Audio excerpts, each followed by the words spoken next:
that I think can be easily avoided. And so that is what I want to talk about today. So if you're new around here, my name is Sarah Dobson, and I am a research grant consultant, and my team and I help early career researchers get funded at NIH.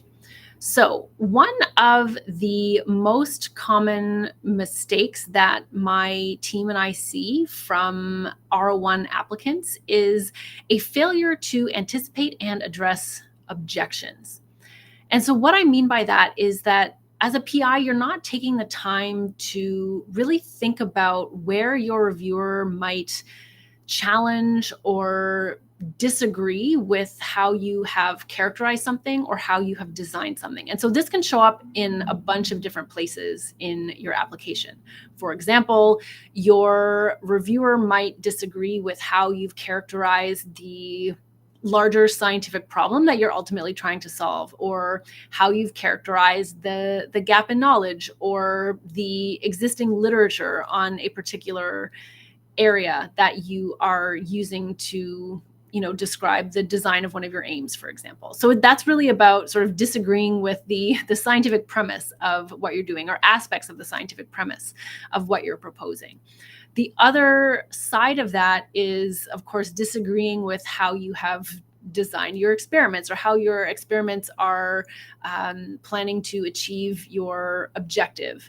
And so, I mean, these seem pretty obvious when you say them like that, but it's really important to take the time to imagine where reviewers might disagree with you or challenge you on something. And of course, you're never going to be able to imagine all of the different scenarios, but if you're writing your application and you're thinking to yourself, I know that I'm not sure how they're going to react to this, or I'm not sure how this will go over, those are the ones where you really need to sit down and think, how am I going to justify this? How am I going to address that objection in the first place? And of course, there are areas in your application where you have room to do that, namely in the pitfalls and mitigation strategies section in your approach, right? But think about all of the other areas where reviewers might disagree or challenge you, and try to think about how you can sort of head them off at the pass, right?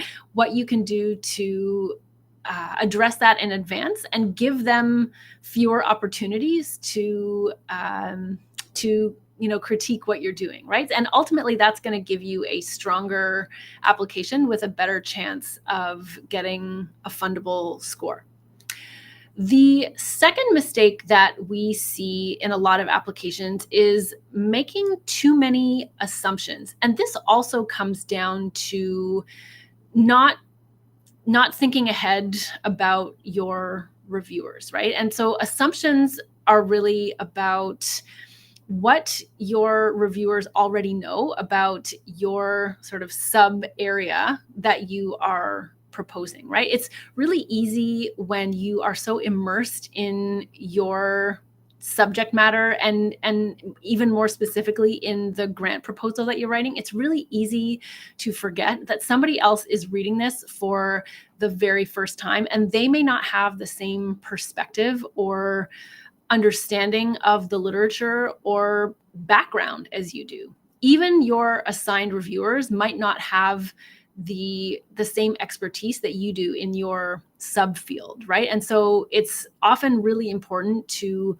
make sure that everybody's on the same page and really bring the entire audience up to speed on kind of what's been going on in your world. And again, it's really, really easy to forget that when you are so immersed in it, and to make assumptions about what people know and their sort of level of knowledge and understanding. And the way that I like to think about this, and the way that I talk to students about it, is that you want to assume total ignorance and infinite intelligence. And what that means is assume that they know nothing, but assume that they will pick it up very, very quickly.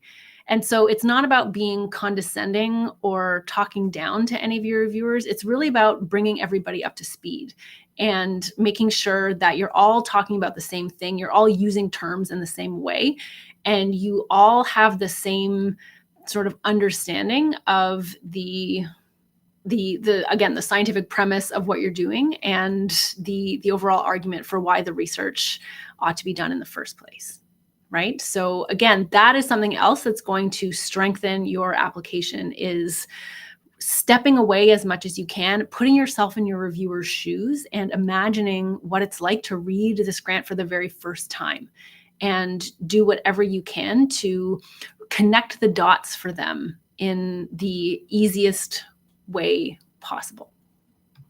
The third mistake that we see a lot, and this one is more specific to resubmissions, but this mistake is about trying to respond to every reviewer critique without considering how it impacts the overall grant and the overall sort of argument that you are trying to make. And we see this one, I would say, fairly frequently, and it's really about PIs trying to make everybody happy. But what can often happen in a peer review is you get conflicting feedback, right? So if you try to please one person, you're disappointing somebody else. And if you're kind of cobbling together a grant based on what everybody else is asking you to do, it can lose you can lose the thread, and it can sort of lose the essence of what you were trying to accomplish in the first place if you are not careful about it. And so the way to handle this one is to really ask yourself, do I agree with this critique? Is this a change that I want to make or not? Right? And you are fully entitled to disagree with your reviewers, but you do still have to justify the reason that you're doing it the way you're doing it, right? So there's a difference between being responsive to critiques and trying to accommodate every single critique, right? So being responsive can still be disagreeing with your reviewers, but providing a really strong justification for why you've designed something the way you have, or why you are approaching it from a particular angle, right? That is still being responsive because you are addressing those critiques, but you're more sort of explaining and justifying why you're doing it the way you're doing it, versus just trying to adopt every single change that the reviewers are asking you to make without really considering how it changes the overall application. And the other thing to keep in mind here is that sometimes the reason this ends up falling flat is because you are getting further and further and further from your own expertise. And that is going to affect the feasibility of your application. So even though you are being responsive in terms of adopting all of these changes that are being asked of you, you're getting further and further and further from your own expertise, which puts the grant on shaky ground because you don't have as much experience doing what these other reviewers are asking you to do, right? So it's just really, really important to stay true to what you want to do and what you want to accomplish, but remembering that you always have to justify why you're doing it the way you're doing it. And oftentimes in resubmissions, the work is really about strengthening your explanation and justification and argument for why you've chosen to design your project in the way you have, right? So I think the reason that these mistakes come up really come down to a couple of different elements. A big one is time. And that's really about not giving yourself enough time to avoid these mistakes. But it's really about quality time. It's really about giving yourself the time and the space to think deeply about your project. And when we look back at mistakes 1 and 2, that's really about putting yourself in your reviewer's shoes and imagining somebody else reading this application, right? Whether it's anticipating and addressing objections or the assumptions you're making about what they already know about your project. And that requires you to step out of the busyness of putting the grant together and really imagine what it's like for somebody else to read it. And that takes time and space to do well. The second element that is tied to the first is really about grantsmanship. those first, actually, all three of those mistakes I would characterize as grantsmanship mistakes. And it's, of course, totally understandable that you would make those, especially early on in your grant writing career at this level, right? These are big, complex, multi-year, multi-million dollar grant applications, and it takes practice to do them well. And so building up those grantsmanship skills around anticipating and addressing objections and avoiding making assumptions, those are skills that require a lot of practice. On the other hand, this is what we do, right? As grant consultants, as grant editors, this is one area where we can really help you when you haven't built up that skill set on your own quite yet. And we would be delighted to work with you on an R01 resubmission when it comes to that.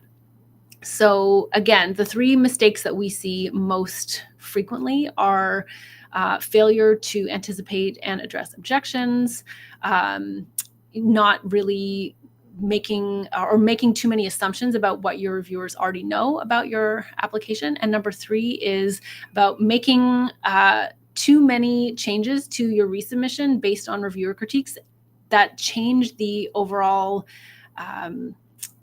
grant in a way that you might not have anticipated. So if you found this helpful, I encourage you to sign up for our free resource library. Inside the resource library, you'll find all sorts of tools and tips and tutorials to help you write stronger NIH grants. All right, see you next time.